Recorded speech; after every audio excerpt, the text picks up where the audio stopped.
तंबू असायचा. मामा सांगायचे, अरे कैलासाला जाणारी वाट आणि माझ्या तळावरच्या तंबूची वाट एक. मामाने काही सांगितलं बघा, स्वर्गाला जाणारी वाट आणि माझ्या तळावरच्या तंबूची वाट एक. मग विचार करा, मामांचा तळ म्हणजे एक स्वर्ग आहे. स्वर्गावरी सुंदर माझ्या मामांचा दरबार. आणि खरोखर मामाने सांगितलं, अरे स्वर्ग स्वर्ग म्हणजे हा मामांचा तळ आहे. त्यावेळेस बघा सगळे तंबूच्या समोर येऊन बसले. मामा बोलायला लागला बापू शिंगारेला. बापू शिंगारे म्हणजे कोण ऐका, भिखू मामा शिंगारे. मामांबरोबर 11 वर्ष ज्यांनी बकरी राखली ते आज जिवंत आहे. त्यांचे वडील म्हणजे बापू शिंगारे. मामा बोलायला लागला, अरे बाप्या, अरे मी यात्रा बंद केली, तू एवढ्या लोकांना घेऊन का आला? मामा, अरे तुमच्या मनात येईल तेव्हा यात्रा बंद करशीला आणि भरवशीला, मी माझ्या नियमानं आलो. बघा उद्या फाल्गुन एकादशीचा दिवस होता. ही आजची रात्र होती फाल्गुन होती दशमीची. माझ्या नियमानं आलोय आणि मी नियम काही चुकवणार नाही. अरे बाप्या, बाळू गंधर्वाचा खुंटालय जगा वेगळा आहे बघ. एकदा का बसला की तुमच्या पिढ्यान पिढ्या बसल. बसू देत मामा, मग भरवतो बघ यात्रा. मामा असं ताडकन उठलं आणि एक पृथ्वी आणि आकाश यांना दानानं सोडणारी किंकाळी मारली. अरे जगामध्ये प्रेरणा निर्माण झाली.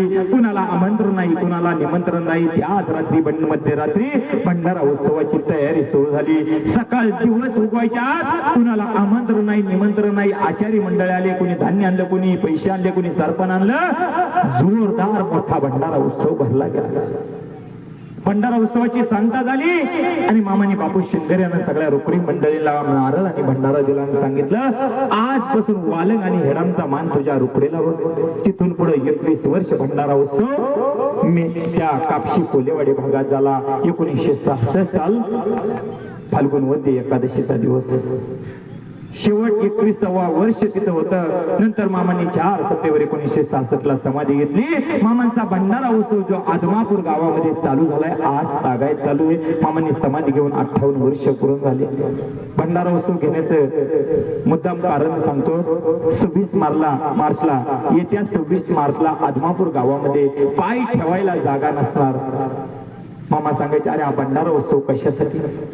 अरे जशी लेक माहेरला आल्याच्या नंतर आई बापाचं मुख पाहिल्यानंतर लेकीला बरं वाटतं आणि लेकीनं आई बापाचं मुख बघितल्यानंतर मला त्यांना बरं वाटतं. अरे तुमची सगळी माझी लेकरं बाळ माझ्या आदमापुरामध्ये भंडारा उत्सवाला यावीत, एकमेकांमध्ये मिसळावीत आणि त्यांनी पोटभर देखर द्यावा, प्रसाद खावा. अरे माझं पोट भरतंय, जसं तुम्हाला माझं मुख बघावं वाटतं, अरे मला सुद्धा तुमचं मुख बघावं लागतंय, बघावंसं वाटतंय. अरे कलियुगामध्ये भक्ताची आठवण काढणारा या कलियुगातला एकमेव देव म्हणलं तर फक्त बाळूमामा आहे. आणि खरोखर मामाने एकदा तुम्हाला धरलं की जगाच्या पाठीवर कुठेही जावा.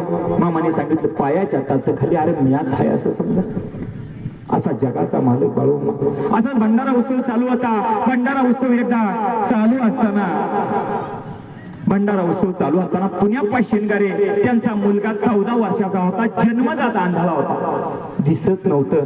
आता पुण्याप्पा शिंगारे मामांचे भक्त होते म्हणून त्याचं नाव त्यांनी मुलाचं बाळूच ठेवलं होतं. पण जन्मजात आंधळा होता. मामांचा भंडारा उत्सव असला की धनगरी ओव्या म्हणायचा. बघा आंधळा असो मामांची सेवा करायची. आपल्याला तर देवाला चांगला हातपाय दिले, डोळे दिले, आपण मामांची सेवा केलीच पाहिजे. तर त्यावेळेस बघा धनगरी ओव्या चालू होत्या, ढोल वादन चालू होतं. मामा असं बैठकीवर बसलं होतं. मामा ताड करून उठलं आणि तो धनगरी ओव्या म्हणत होता. त्याचं पाठीमागं जाऊन कान धरलं. जसं कान धरलं बसलेल्या मंडळीने विचारलं, अरे बाळू तुझं कान कोणी धरलंय? त्यानं जाचपटत सांगितलं, अरे माझं कान बाळू मामाने धरलंय. बाळू मामा उठला आणि असं बैठकीवर जाऊन बसलं. बसलेले मंडळीने विचारलं, अरे बाळू मामा कोणत्या बाजूला बसले? त्याने असं हात केला आणि सांगितलं, मामा या बाजूला बसल्यात. मामा ताडकन उठलं, छेडू मारला. अरे अंधारा बाळू धनगर दिसतो, ढोलशाला दिसत नाही वरे. समोरची बसलेली लोक बोलायला लागली, मामा आता ह्याला डोळं दिलं पाहिजे. होय रांड्याच्या ह्याला डोळं दिलं पाहिजे. ह्याला जर डोळं दिलं तर समजा जग दुनिया माझ्या मागे लागेल. मग त्याला जवळ बोलव. मामाने सांगितले, बघ तुला दृष्टी देतो पण तू माझी पाठ शिवायची. जन्मजात आंधळा आहे, 14 वर्ष वय आहे. पण मामाने सांगितलं, पाठ शिवली नाही की दृष्टी काढून घेणार. मामाने चिमूटवर भंडारा टाकला, दृष्टी आली आणि मामा पळायला लागलं. अरे देव सापडेल का? मामा पायाला कधी स्पर्श करून देत नव्हता. आज आदमापूरला गेला तर 25 फुटावरून दर्शन आहे, त्यावेळेस 10 फुटावरून दर्शन घ्यावं लागत होतं.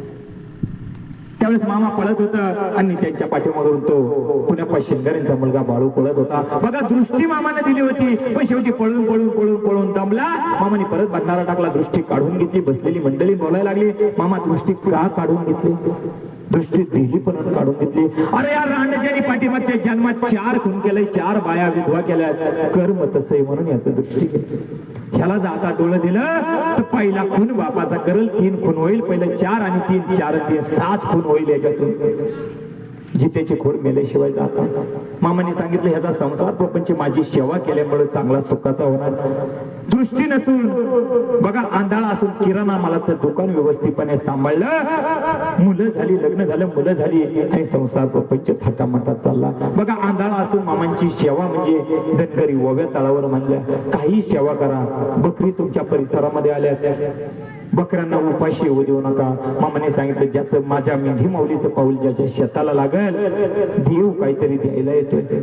खाऊन बुडावणारा देवच नाही बा. विचार करा, मामांचा अधिकार नसता, मामांचा साक्षात्कार नसता, मामांचा दृष्टांत नसता, मामा कल्याण करत नसतं, मामा मेंढी माऊलीनं चारा खाल्ल्यानंतर काही देत नसतं, मामांचा अधिकार नसता. आज मंडळी कोल्हापूर जिल्हा उलटून महाराष्ट्र, कर्नाटक, गोवा, गुजरात, आंध्र या 5 राज्यामध्ये बिन मालकी सोहळा कोणी फिरू दिला नसता. इथं कोणी मालक नाही, नोकर नाही, चाकर नाही. तुम्ही आम्ही यायचं, त्या मेंढी माऊलीची सेवा करायचं, चारा द्यायचा आणि मेवा खायचं. जो करील सेवा तो खाईल पोटभर मेवा.